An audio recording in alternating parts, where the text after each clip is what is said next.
नमस्कार मित्रांनो, स्वागत आहे तुमच्या आवडत्या निसर्गमय मालिकेत। मित्रांनो, आज आपण भेटणार आहोत एका रंगीबेरंगी देखण्या पक्षाला, नीलपंख, ज्याला इंग्रजीत इंडियन रोलर म्हणतात आणि त्याचे शास्त्रीय नाव आहे कोरेसियास बेंगलेंजिस। हा पक्षी केवळ त्याच्या सौंदर्यामुळेच नाही तर 4 भारतीय राज्यांचा राज्यपक्षी म्हणूनही प्रसिद्ध आहे। चला तर मग नीलपंखाच्या या सफारीला सुरुवात करूया। नीलपंख हा कबुतराचा आकाराचा पक्षी असून तो प्रामुख्याने खुले रान, शेती प्रदेश आणि विजेच्या तारांवर दिसतो। त्याचे पंख गडद निळ्या, हिरव्या आणि जांभळ्या शांनी भरलेले असतात। त्याचे उडताना दिसणारे तेजस्वी निळेजांभळे पंख हे निसर्गातील एक अविस्मरणीय दृश्य असते।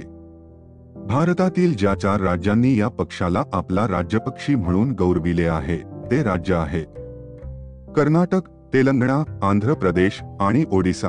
या 4ही राज्यांमध्ये नीलपंख सहजपणे दिसतो आणि स्थानिक संस्कृतीत त्याला शुभ मानले जातं। नीलपंख हा एकटा राहणारा पक्षी असून झाडावरून किंवा तारांवरून अचानक खाली झेप घेतो आणि कीटक, गांडुळे किंवा छोटे सरडे पकडतो। कधी कधी त्याला चोचीत अळ्या किंवा कीटक पकडून पिल्लांना खाऊ घालताना पाहणं फार रोमांचक वाटतं। शेताजवळील एखाद्या विद्युत खांबावर बसलेला हा नीलपंख त्या भागातील शेती पिकाला उपद्रवी कीटकांचा मोठ्या संख्येने बंदोबस्त करतो, म्हणूनच या पक्षाला शेतकरी मित्र पण म्हटले जाते।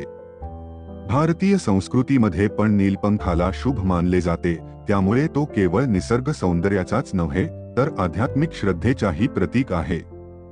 आज जरी नीलपंख पक्षी आपल्याला भरपूर दिसत असले तरी शहरीकरण, वृक्षतोड आणि रासायनिक शेती यामुळे त्यांच्या अधिवासावर आणि आरोग्यावर मोठा परिणाम झाला आहे।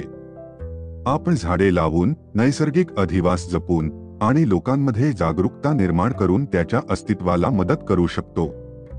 मित्रांनो, निसर्ग आपल्या जीवनाचा एक महत्त्वाचा भाग आहे। नीलपंखासारखे पक्षी आपल्याला निसर्गाचे रंगीबेरंगी सौंदर्य दाखवतात। आपण त्यांचं रक्षण केलं तर पुढच्या पिढ्यांनाही हे सौंदर्य अनुभवता येईल।